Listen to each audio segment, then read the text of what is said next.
अस्सलाम वालेकुम। आज हमारी ये वीडियो हमारा प्रीवियस टॉपिक जो चल रहा था कि स्ट्रेटेजिक इम्पोर्टेंस ऑफ पाकिस्तान, उसी की कंटिन्यूएशन है।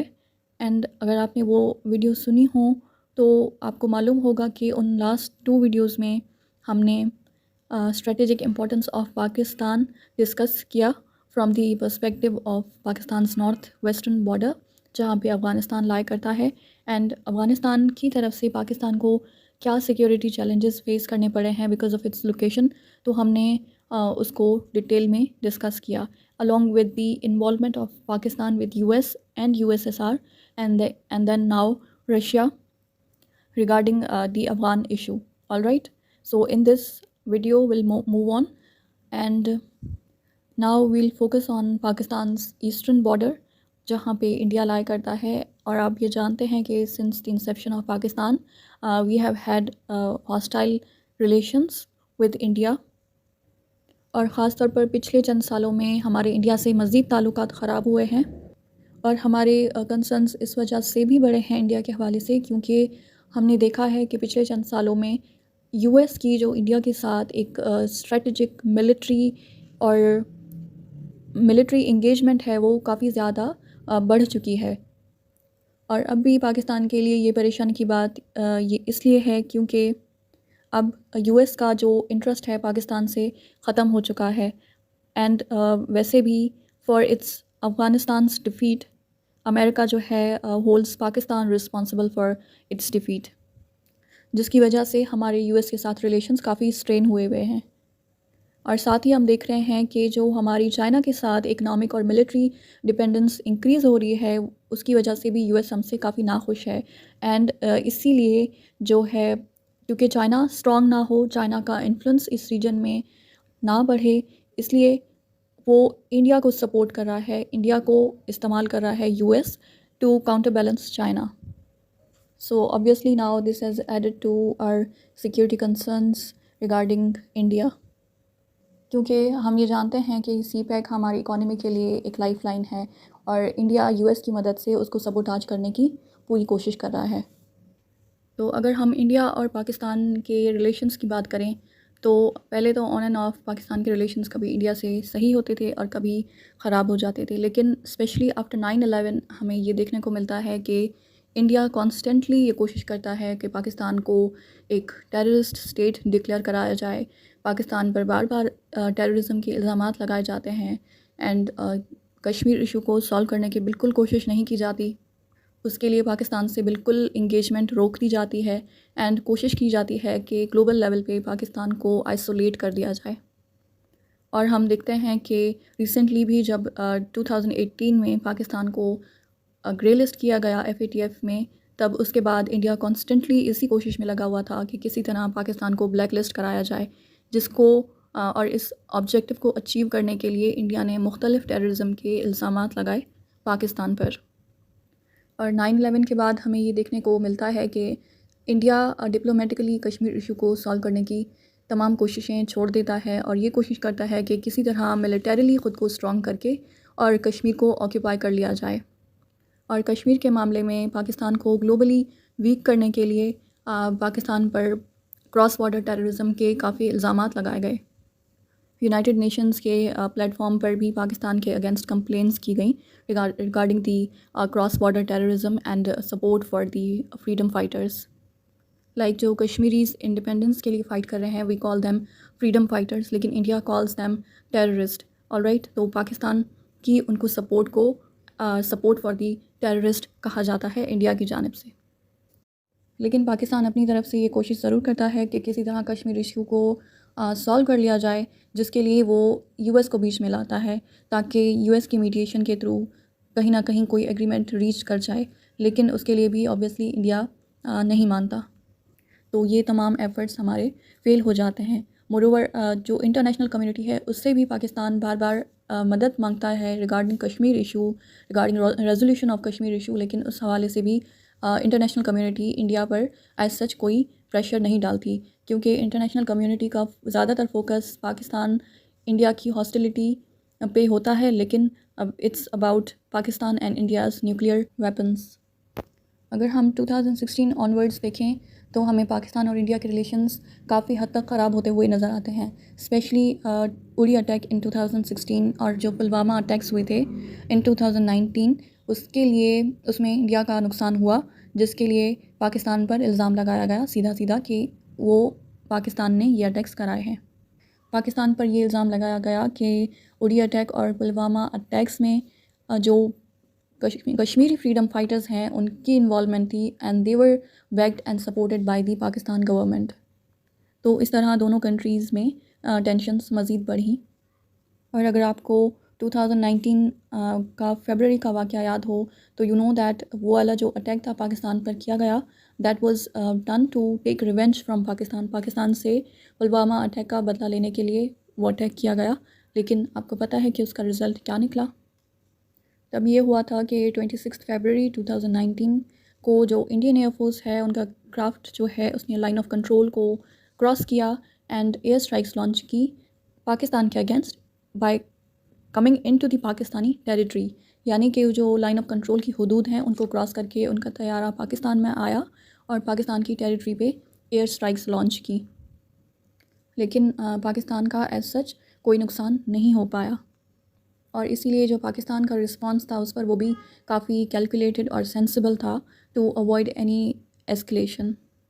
इंडिया के इस बेलिजरेंट एक्ट पे पाकिस्तान ने सेम इंटेंसिटी का रिस्पांस दिया एंड एज अ रिज़ल्ट उन्होंने पाकिस्तान एयरफोर्स ने इंडिया के 2 एयरक्राफ्ट्स को मार गिराया, जिसमें एक एयरक्राफ्ट था Indian aircraft MiG-21 and another one was Su-30।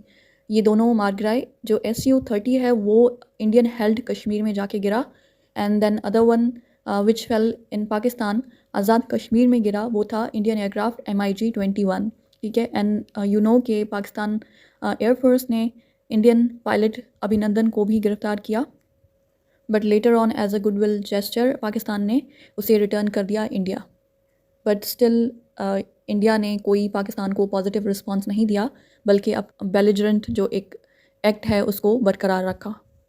And then again on 5 August 2019 Indian government ने एक बहुत बड़ा स्टेप लिया, जिसके प्रोटेस्ट में आज तक पाकिस्तान ने इंडिया के साथ किसी भी तरह की बातचीत को और हर तरह की ट्रेड को सस्पेंड किया हुआ है।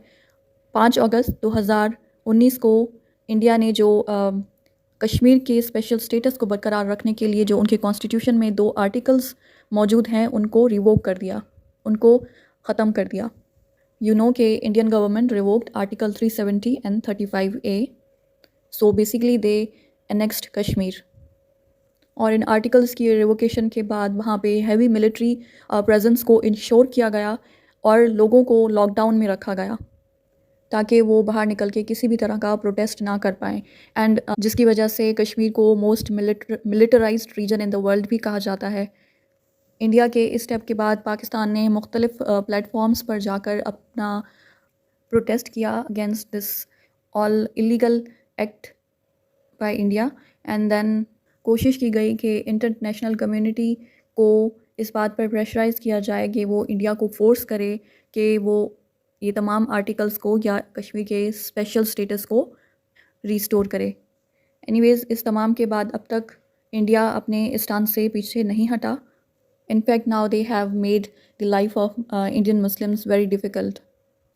सो पाकिस्तान यही कहता है कि जब तक इंडिया कश्मीर का जो स्टेटस है, स्पेशल स्टेटस, वो रीस्टोर नहीं करता तब तक इंडिया से कोई बात नहीं की जाएगी किसी भी हवाले से। मोरोवर पाकिस्तान ने ये भी किया कि पाकिस्तान ने इंडिया के साथ जो अपनी ट्रेड थी वो बिल्कुल सस्पेंड कर दी। ऑलराइट, लेकिन इससे पहले भी अगर हम देखें तो पाकिस्तान और इंडिया क्योंकि उनके हॉस्टाइल ताल्लुकात हैं, तो उसकी वजह से अब बहुत ही ह्यूज पोटेंशियल होने के बावजूद इंडिया और पाकिस्तान की आपस की ट्रेड बहुत कम थी। It was just like $5 billion, और वो अब मज़ीद कम होके 1 बिलियन या फिर उससे भी कम $1 बिलियन तक पहुंच चुकी है।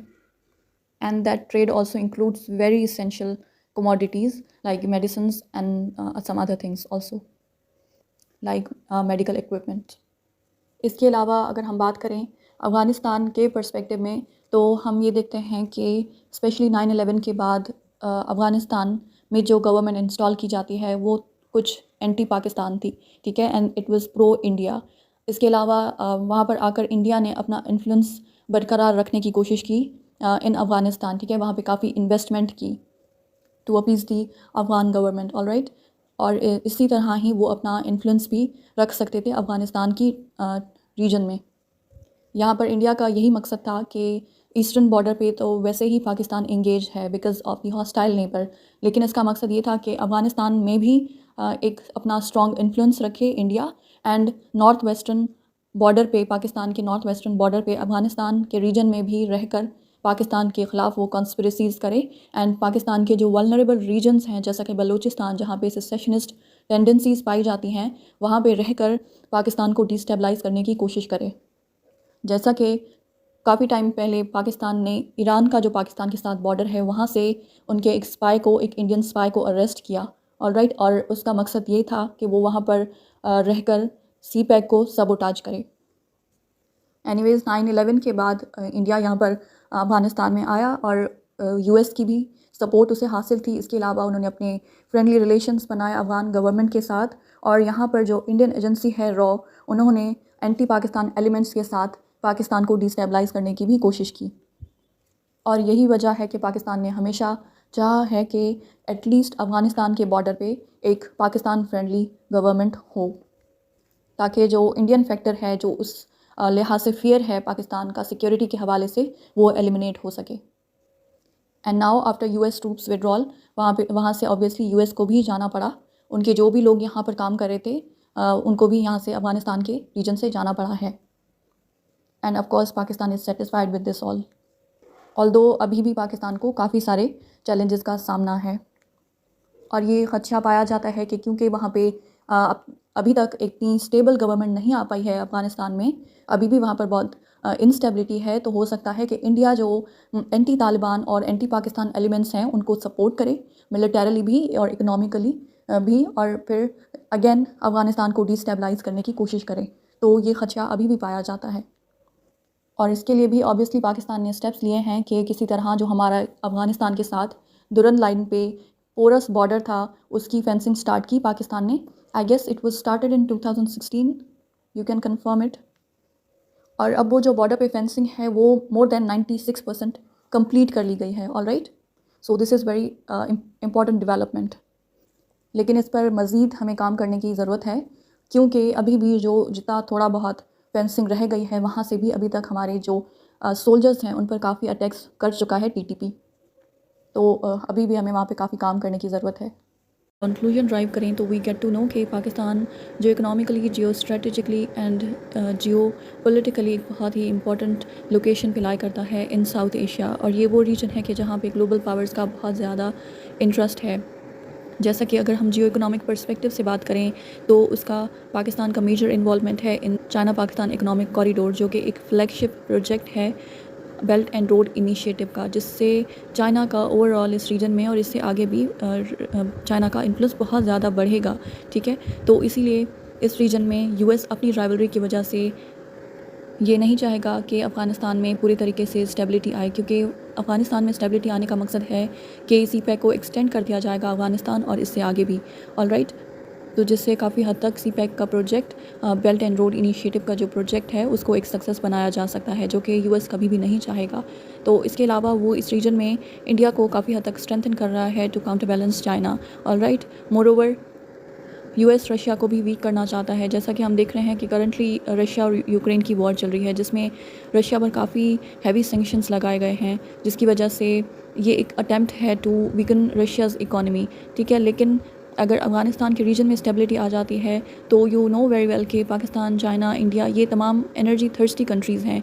इन केस यूरोप या फिर यूएस रशिया की एनर्जी सप्लाई को ब्लॉक भी कर देते हैं, still then Russia will have this South Asian region के जहाँ पर वो अपनी एनर्जी सप्लाई कर सकता है और अपनी इकोनॉमी को सस्टेन कर सकता है, और ये जो यूएस कभी नहीं चाहेगा।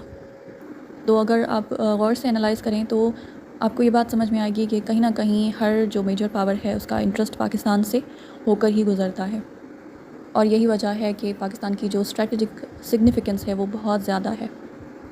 उसी तरह अगर हम पाकिस्तान के इंटरेस्ट की बात करें तो पाकिस्तान के इंटरेस्ट में यही है कि अफ़गानिस्तान के रीजन में स्टेबिलिटी आए, क्योंकि जो सी पैक प्रोजेक्ट है वो पाकिस्तान के लिए एक लाइफ लाइन है, इकॉनमी को के लिए एक लाइफ लाइन है, ठीक है, एक इकॉनमी के लिए एक सेवियर के तौर पर है। तो इसीलिए उसको कामयाब बनाने के लिए ज़रूरी है कि हमारे जो नेबर में कंट्री है, हमारे जो इमीडिएट नेबर है, वहाँ पे भी स्टेबिलिटी आए, ताकि उसकी वजह से हमारे कंट्री में भी स्टेबिलिटी आएगी। तो ये पाकिस्तान की टॉप प्रायोरिटी है कि किसी भी तरीके से अफ़गानिस्तान में स्टेबिलिटी लाई जाए। इसके अलावा आप जानते हैं कि कंटिन्यूसली पाकिस्तान के जो ईस्टर्न बॉर्डर से सिक्योरिटी चैलेंजेस हैं और ख़दशात हैं वो मुसलसल बढ़ रहे हैं, क्योंकि इंडिया हर लिहाज से बहुत ज़्यादा स्ट्रॉन्ग होता जा रहा है, चाहे वो उसकी इकॉनमी हो, चाहे वो उसके वेपन्स हों, या फिर चाहे उसकी मिलिट्री हो। इसके अलावा अगर हम चाइना की बात करें तो चाइना आप जानते हैं कि पाकिस्तान का एक बहुत अच्छा दोस्त है, लेकिन अगर करंटली हम बात करें तो उनकी जो फ्रेंडशिप की बेस है वो है सी पैक प्रोजेक्ट, क्योंकि ये चाइना के लिए भी बहुत फ़ायदेमंद है और पाकिस्तान के लिए भी। इसीलिए पाकिस्तान को ये हर मुमकिन कोशिश करने की ज़रूरत है कि वो किसी तरह भी अपने इस प्रोग्रेस में तेज़ी लाए एंड इस प्रोजेक्ट को कामयाब बनाए, हर मुमकिन कोशिश करे और सिक्योरिटी प्रोवाइड करे चाइनीज़ पर्सनल को जो यहाँ पर आकर काम करते हैं, क्योंकि ऐसे काफ़ी एंटी पाकिस्तान एलिमेंट्स हैं जो कि सी पैक को नाकाम बनाना चाहते हैं। और यहाँ पर ज़ाहिर है पाकिस्तान को अपने जो ताल्लुकात हैं यूएस और चाइना के साथ, उनमें भी बैलेंस बरकरार रखना पड़ेगा, जो कि पाकिस्तान की फ़ॉरेन पॉलिसी के लिए एक बहुत बड़ा चैलेंज है, क्योंकि यूएस से चाहे हमारे जितने भी ताल्लुकात हों, एट लास्ट वो हमारा नंबर 1 ट्रेडिंग पार्टनर है, ठीक है। इसके अलावा भी हमें काफ़ी ज़्यादा हमारे इंटरेस्ट हैं यूएस के साथ, ऑलराइट। तो हमें ये अपनी फ़ॉरेन पॉलिसी को इस तरह से डिज़ाइन करना होगा कि डिप्लोमेटिकली बैलेंस आउट किया जाए relations with both countries, US and China.